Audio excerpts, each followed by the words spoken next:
So this is what came out this morning. This is slightly changed. Instead of 32% for extreme drought, it's 35%. So it's not a huge change, but California is big and there's lots of impacts. That's a 4 out of 5. There are worse places, and that's where I want to turn your attention.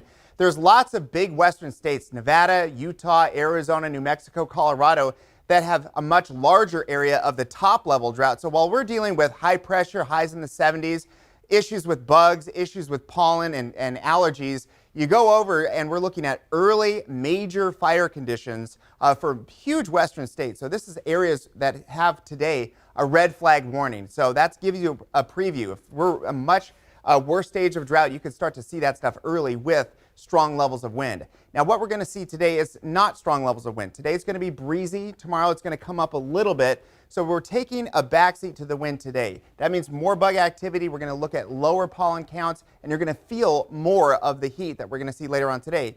Now mid-upper 70s is not record-breaking or anything like that for this time of year, but it is warm, especially if you're in direct sunshine doing things. 40s to start things off. We've got 20s up high. Normal to start the day, but again, to get to the records, you have to hit 90 degrees.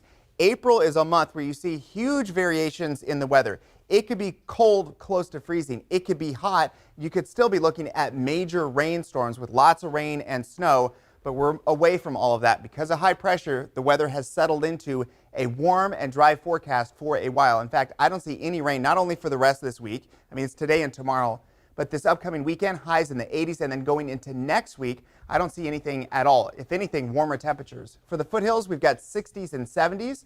For the next 10 days, we're looking at 70s, then 80s, and still no rain in the forecast.